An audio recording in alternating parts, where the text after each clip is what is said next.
বন্ধুরা, ২১শে জুলাই তৃণমূল কংগ্রেসের জন্য একটি বিশেষ গুরুত্বপূর্ণ দিন। এই দিনটিকে কেন্দ্র করে রাজনৈতিক পরিস্থিতি যেন তুঙ্গে। তবে এবার আলোচনার কেন্দ্রবিন্দুতে উঠে এসেছে একটি ভিন্ন দিক। একটি নির্দিষ্ট নাম ঘিরে তৈরি হচ্ছে কৌতূহল, যিনি হয়তো ভবিষ্যতে দলীয় দায়িত্বে বড় ভূমিকা নিতে পারেন বলে কিন্তু অনেকেই মনে করছেন। আজকের ভিডিওতে থাকছে এই সম্পর্কে আলোচনা একটি নিরপেক্ষ দৃষ্টিকোণ থেকে। তাই বলবো ভিডিওটিকে না টেনে সম্পূর্ণ দেখুন। ২১শে জুলাই পশ্চিমবঙ্গের রাজনীতির ক্যালেন্ডারে একটি অন্যতম দিন। তৃণমূল কংগ্রেস এই দিনটিকে শহীদ দিবস হিসেবেই দীর্ঘদিন যাবৎ কিন্তু পালন করে আসছে। খবর উঠে আসছে ২১শে জুলাইয়ের আগের দিন বিকেলে দলের শীর্ষ নেত্রী একান্তেই কিছু ছাত্রনেতার সঙ্গে আলোচনা করেন।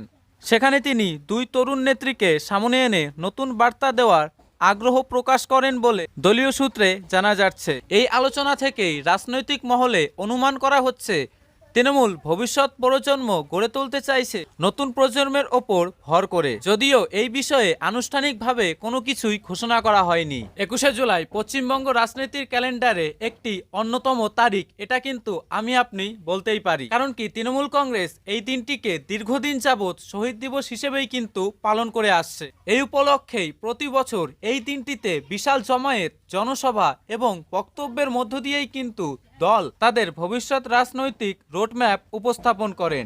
এই বছরও তার ব্যতিক্রম নয়। তবে প্রস্তুতির সঙ্গে সঙ্গে এবার বাড়তি নজর পড়ছে এক নামের ওপর।